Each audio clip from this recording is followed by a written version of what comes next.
What's up, everybody? Welcome to the kj52 podcast. I wanted to let you guys know about a thing that I do called Patreon. That's patreon.com/kj52. When I do Patreon, you can get a inside look into a lot of stuff that I have going on, plus bonus music, etc., etc. All it takes is a second to go over there and check it out. Patreon.com/kj52. Become a patron, help support this podcast, and get a ton of free, unreleased music in the process. So today's KJ podcast is going to be a little bit different. Usually I might have a guest on or I might hit a topic or something like that, but I thought what would be kind of dope is to give you guys sort of an inside look into my new record, which just came out for those that have either supported my Kickstarter for the Jonah movie or for those who who part of my pre-sale at pledgemusic.com/kj52. So I thought what I would do is just kind of go through a little bit of some of the songs and give you some of the insight or the background or the meaning behind each track. And ain't nobody else can do it except me. So here's the deal. I'm going to go ahead and start from the front end, and I'll play just a snippet, and then you get a chance to listen, and then I'll comment right after.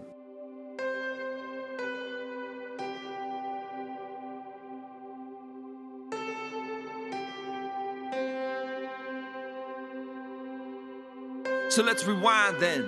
Back when he was walking with blind men. Back when he was falling behind, man. Back never knowing the love worth finding. He was never calling to find him. He was just going to find sin. He was so hopeless, but right then, he was changed in a moment. Found the true friend. A king, his God, he took his sin. He was told get in a boat, and so he climbed in. So the first track is literally the introduction, and this is sort of a spoken word piece, is the best way I can describe it.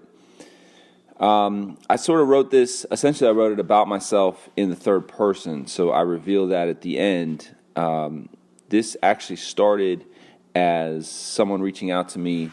For those that don't know, I came to Christ through a radio ministry called Love Worth Finding, and a guy by the name of Adrian Rogers. And when I was 15, I had been tuned into his program and gave my life to Christ in his bedroom. Well, he passed away, I think, in 2006. I never got a chance to meet him, but I did get to talk to a lot of people that have kind of like been impacted with his ministry.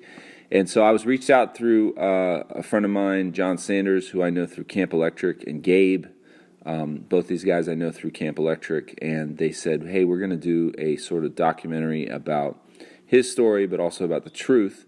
And they said, we would like to put you in it because you're one of the people that we know that has been impacted directly. So on the actual documentary is people like Mike Huckabee, Dave Ramsey, Kirk Cameron, a lot of really stalwarts of the evangelical movement, evangelical church, which, they are approaching this documentary from a truth standpoint, but they said, we don't have anybody that's an actual direct result of his ministry. And they said, we'd like to put you in there just to share your story, but on top of that, we'd like you to write a piece about your story. And so that's basically where this came from.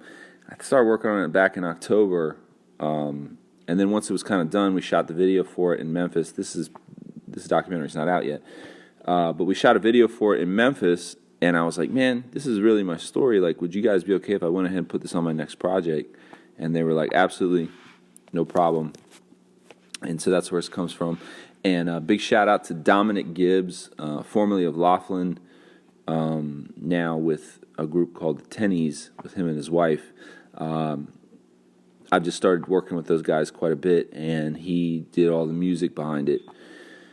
And just kind of really captured the emotional essence of the song. So I just felt it was like something cool, especially when the video finally drops. I can't wait for you guys to see it because the way they shot it was like in 4K and like it's gonna be amazing. So it just felt like a nice way to start off the project. So the next track is called Time Alone. I just need some time alone. Nobody ring my phone.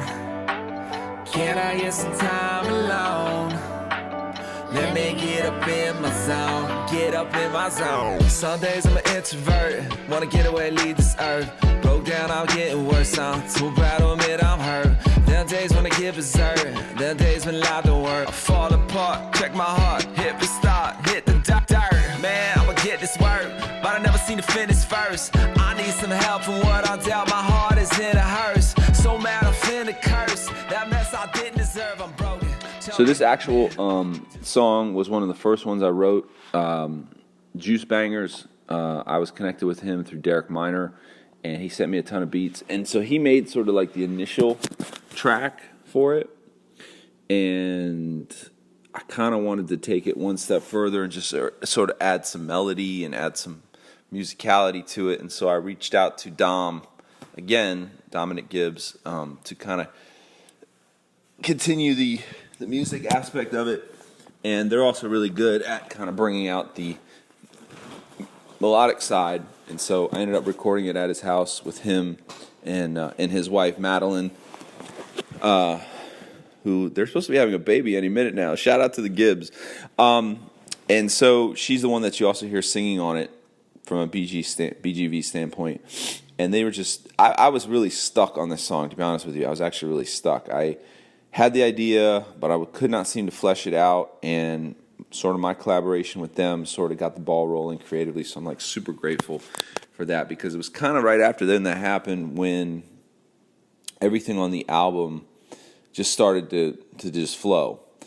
This record didn't start as originally as an album. It was just going to be a couple bonus songs that I was going to put on a deluxe version of Jonah. But once I started the creative process, all of a sudden I just kind of got lost in the sauce, you know what I mean? Like in a good way. And this was one of the first tracks we did. Obviously, it sort of has a different feel from anything I've done before. I was kind of going for sort of like a Drake meets pop vibe. And the lyrics actually come out of just kind of some of the junk that I've been through over the last year, just dealing with a lot of uphill battles and stuff I don't really need to go into detail. If you follow me on social media, you kind of know what I'm talking about. But what I realized was like my time alone spent with God is where I fight those battles the best.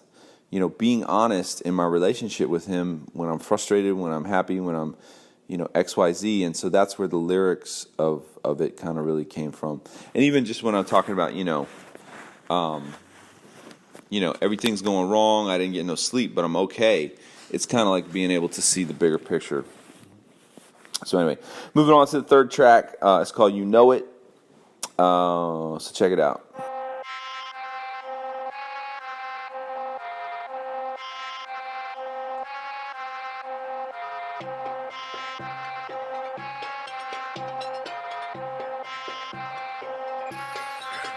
Yeah, it's like I gotta found the youth. It's like I gotta found the truth. So right when I'm down in the booth, I got these lines in my mouth like the rappers a crack in my tooth. See, I was down for a few, down for the count, but I'm back on the move. And I don't know what to do, but the boy came up like a bouncing balloon.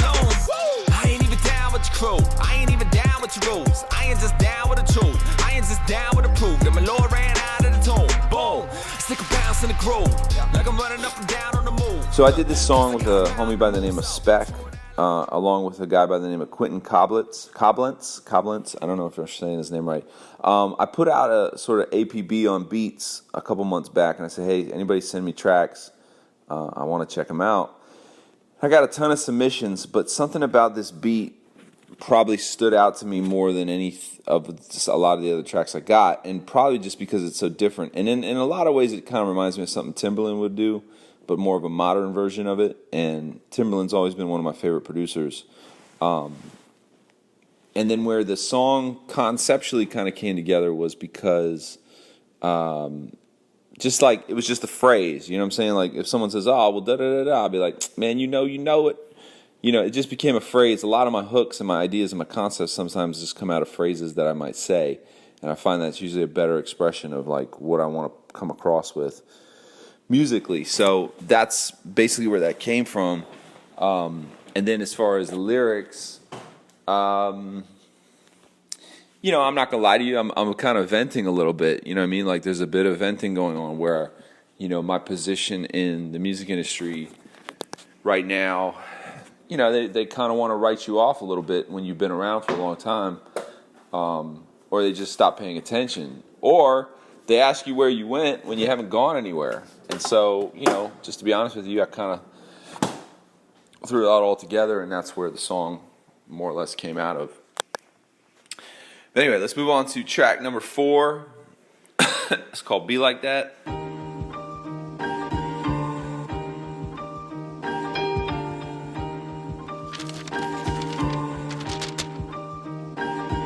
Yo, be like that. Man, it be like that. Be like that. And I ain't stressing, man, I'll be right back. Yeah. First kick around flow way back in 9-4, but can't spell OG without the letters G-O. Anywhere that he go, we go. See, bro, lined up, took a shot at it like a free throw. First name Jonah, last name Sorrentino. Dang, that sound like a Jewish Gambino, but nobody would gamble on the kid just like Reno. Got my shot, but I fell backwards like Neo. Yeah, we know, that's just what you had to face. I was on the weekend, you could call it Saturdays, get it? Weekend, yeah. Anyways, kept on speaking with any tracks that I had to blaze. Without a database, I'm going that a ways. But I knew my Jesus, not brains, so on what I this had song, to chase. Had to say that every day, you always had to wait. I had basically I had just written this verse. I can't even remember I can't remember what track I wrote it to originally. Maybe I wrote it to this beat. Honestly, I don't remember. But the homie Marv Mo Beats, who you guys might know, he did the joint I did with Derek Minor. Know about it on the last album. He sent me a bunch of beats sort of at the last second. I heard this one, and this to me, like, I guess I'd have to say it's like my sweet spot. You know what I mean? Like chopped up sample, boom bap drums, you know, spitting kind of like very wordplay type verses. You know, sometimes you just want to stick a song on there that's like rapping for the sake of rapping. You know what I mean? There's a part of me that wants to do that still, just to kind of still be like, you know, just my way of just being like, it just appeals to the MC side of me. That's the best way I could describe it. And so, you know, obviously there's a content to what I'm trying to say. You know what I mean? And I'm really, really happy with the verses and, you know, the wordplay. And in some regards, it reminded me of the track that J. Cole did called False Prophets, where it's just sort of him rhyming about what's going on in his head. And, you know, it's just sort of a boom bap type beat. So that's kind of what I was going for. I mean, it really wasn't that deep. And when I actually did it, I did it to make sure it was done really loose and really off the cuff. So I actually recorded it straight through. There was no punch-ins. I went straight from the verse to the hook, to the hook, to the second verse, to the hook. Because I wanted to kind of capture that looseness. You know what I mean? Like that sort of looseness of feel, et cetera, et cetera. So this was also one of the first tracks that I had Braille, who I've known for a long, long time, mix. And then I had the homie Rich Gilliland play, my old bass player, play live bass on it to add a little thickness to the beat. So, yeah, not gonna lie, it's kind of one of my favorite songs on there. Moving right along, track number 5, that's Worldwide 2, featuring Golden Child. So this brings us to like the first actual feature on the album. So obviously me and Golden Child go way back.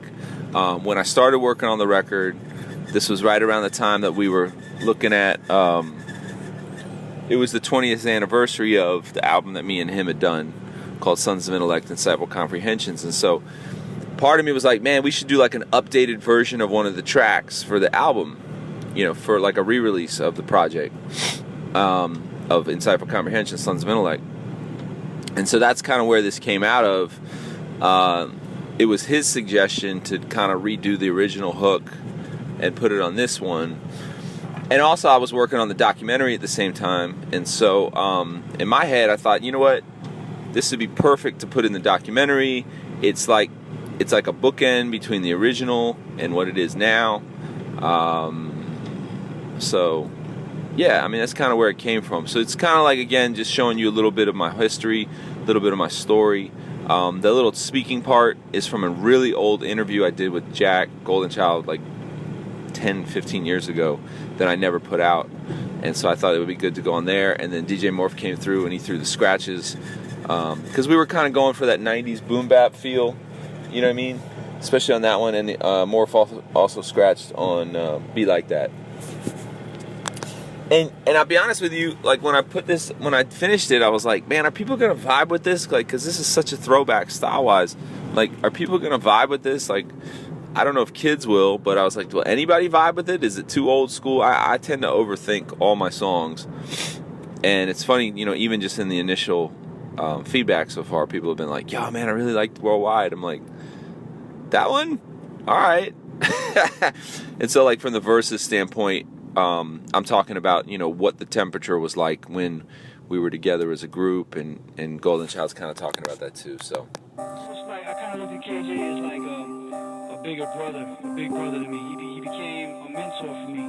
And time passed, we were about 9 months to a year went by, and we started talking about doing a record together. And so we became sons of intellect. I think it took about a year and a half to record the record at the time I started. So, it was me and Golden Child rhyming in the spot. We was the crew at the time, plus we getting hot. My group is on the rise, plus we finna pop. Plus we had a demo at the time that we finished shop. Try to spit on any mic, we get a rock. From the clubs all the way to the ghetto spot. In the projects, but they would just flip the rock. Where they used to hold the bricks, yeah, kinda man, like a cinder could block. always kind of like reconnect with peeps. But anyway, moving right along to the next track, track number 6, Saw the Light, featuring Sean C. Johnson, and it's parentheses, love God, love people. Check it out. Yeah.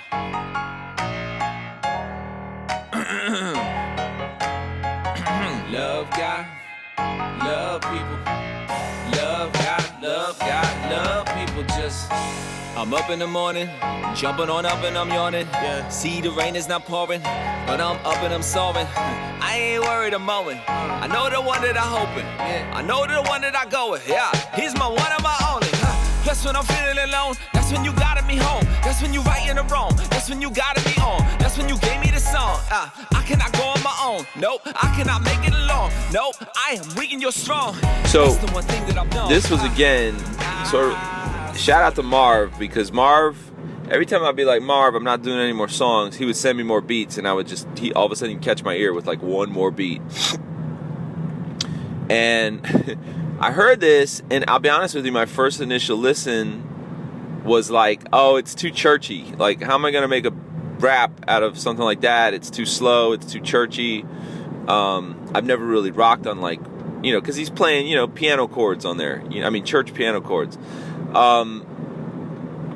But I had a verse that actually ended up fitting on the song.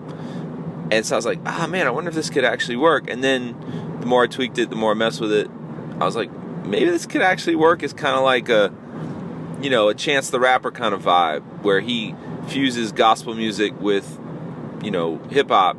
And I thought this would be kind of one of those songs that's like really encouraging to the body, and you know, maybe I'll kick like a updated flow pattern on it, so it's like you're fusing these two worlds together musically.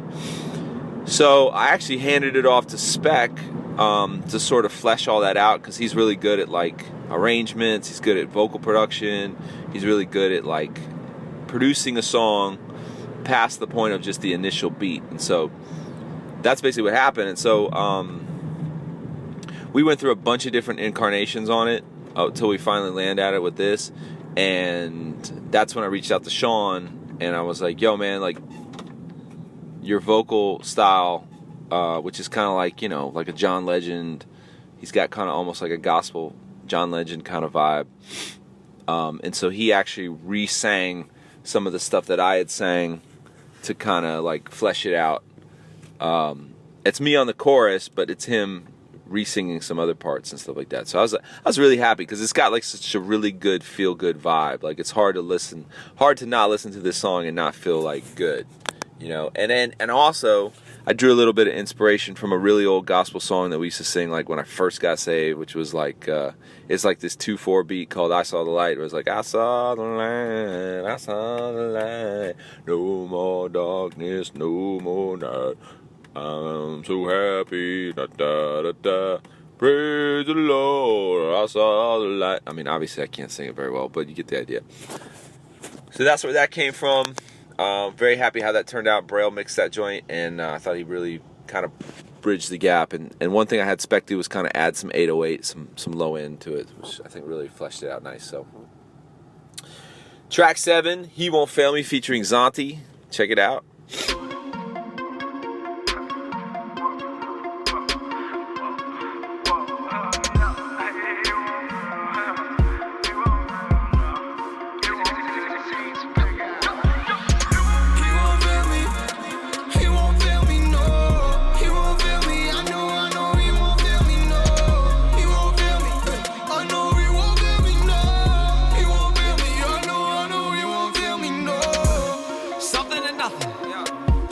to something.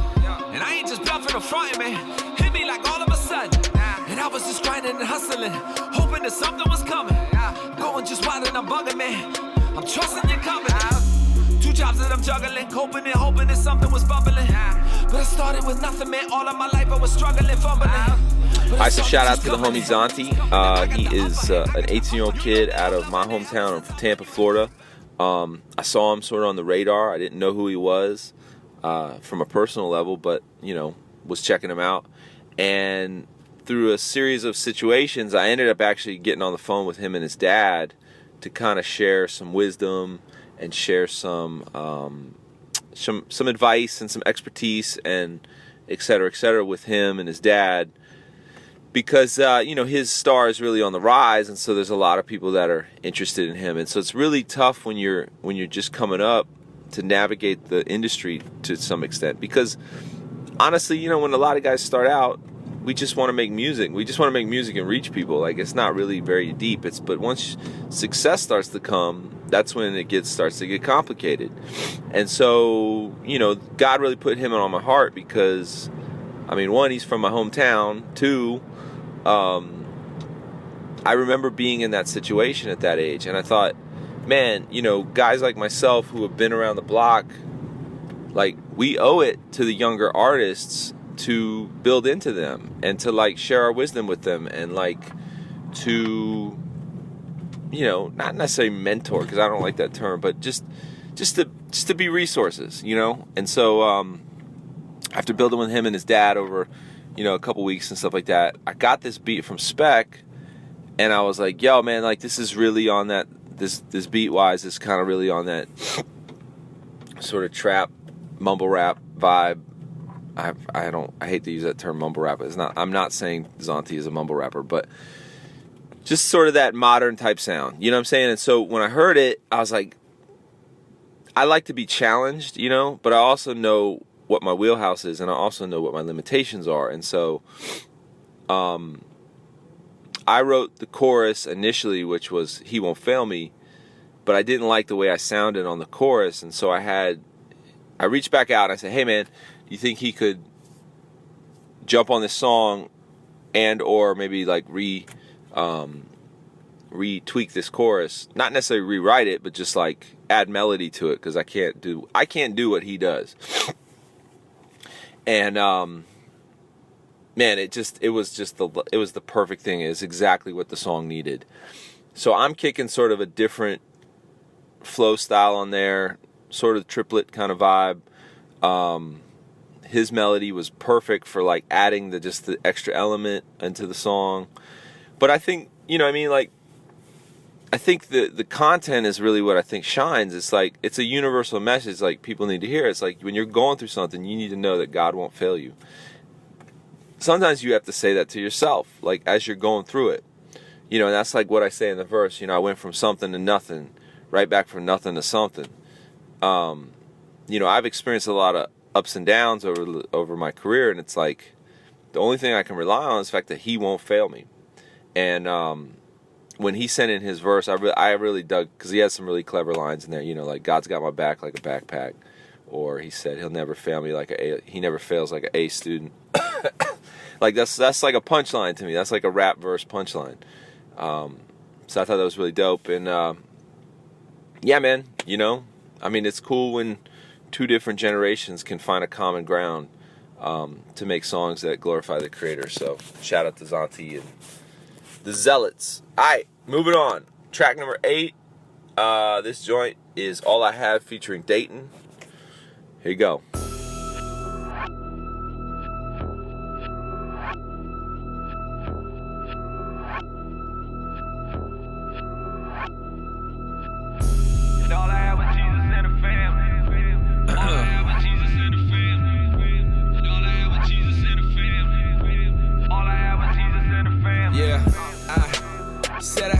Religion. Then they said I made a wrong decision. I came this far, still I'm on a mission. Still I stand behind the bars, kinda like I gone to prison. I got a vision, I listen, my savior gonna risen. My God is still upon the throne when you wanna diss him. The old me is dead and gone, I ain't gonna miss him. My God had it subtract, just like it's long division. Yeah. They still think I'm kinda odd. Part-time rapper, I'm a full-time man of God. You see the rock that I'm standing on, all you ever see is the green like it's camouflage. So with this song, it's interesting. So when I got the beat from Spec, I wanted to like have something that was modern to where hip hop is at, but I also wanted to have something I could be sort of lyrical on. So I remember getting this beat, and it was so minimal. Like it was just an 808 and like this little key sound in there, and it was so minimal, but it just really, it kind of felt like struggle is the best. For some reason, the tail end of my podcast when I was recording got cut off, so I'm just going to go ahead and pick it up from here. Yeah, like I said, the song just really felt like struggle. It felt like a boxer would play this like before he goes out to a fight. And so I had sort of the lyrics written, but I could not for the life of me come up with a chorus. And while I wrote the last line, I re-listened to the last line back, and I was like, oh man, that sounds like the chorus. And Spec happened to be there with me when we were recording it and working on it. Just happened to have, we had 2 shows back to back together, so it worked out perfect. He kind of coached me through it, produced it. And then after it was done, I was like, yeah, man, this song's dope, but I wonder if we could take it to the next level. And I looked at a guy like Dayton, who is very lyrical, but also his flow dynamic is just ridiculous. So like what he does is in, stark contrast to what I'm bringing on there. And so I thought what he did just really set it off perfect. It was just the perfect accent to the song. And we just shot the video like a week ago. So super excited what this is going to be. Moving on to Birthday. This track was something I actually wrote right around my birthday, and mainly because I thought, man, why is it on our birthdays when we just go all out? You know what I mean? Why shouldn't we live our lives or our days like this all the time? If we lived every single day like a birthday, would we approach life differently? And I mean, you could even say from a spiritual aspect, the fact that, the Bible says God's mercies are new every day, et cetera, et cetera. And so, I've been sitting on that beat from Spec, but it felt like what a birthday should feel like going out with your homies or homettes, depending on who you are, and just living it up, and what that would feel like, that feeling of freedom. And so that's kind of where the song came from. And then we got Madeline Gibbs to sing BGVs on there, and yeah, I'm super excited about that. And then even like the little line about, I'm too old to be feeling this young. Sometimes I take inventory and I go, man, like I'm really still living my dream. Like I have nothing to complain about. I have so much to be thankful for. So it's just where that comes from.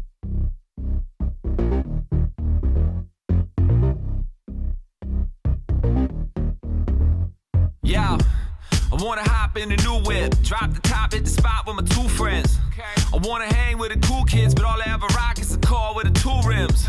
Every day I pursue him. He got the clues to the rules of the blueprint. And I'ma move to the groove ends. Can I get a little bit of cake with the Cool Whip? Cause every day is a birthday, so I need grace in the worst way. I run a race to the first place, brand new like the first day of the first grade. And I'ma live it up. And anything holding me back there, I'ma give it up. I can't get enough. And I ain't quitting up till I'm finished up, man. Get 'em up. The final song literally just came about literally at the last second. Poetics sent me this beat. I'd been messing around with the concept of Savage, and I thought, you know what are some things that I could do, sort of, like the one thing I felt like the record lacked was a little bit of humor. And so this was a really last second, like bringing it all together. And so it was kind of inspired by my son, who walked around the house all the time going, dat boy, dat boy, dat boy, dat boy. And the Savage thing just kind of came from being around kids, who like to use that term. And I wrote most of it actually at the skate park, which, it kind of lent itself to that idea. So first verse is just me being, talking about things that are savage that really aren't savage at all. Like, I'm going to take your Chick-fil-A, eat it in front of you, and throw it away. Like, it's not really that savage. It just sounds like it. These are things that I would, like, do as a joke and, like, hashtag it on a social media post. And then, obviously, the second part of the verse is talking about how, before I knew who Christ was, I lived life savage. And then, I mean, to live your life for Christ in this day and age is to be savage too, because it goes against the grain of what the world wants. So it was like the perfect ending, and I'm really, really happy with the record. I hope you guys dig it. You can still get it right now at Pledge Music. for the next couple weeks. It will go worldwide on the 15th of February on all other digital outlets. But once again, thank you guys for your support. Appreciate y'all. God bless.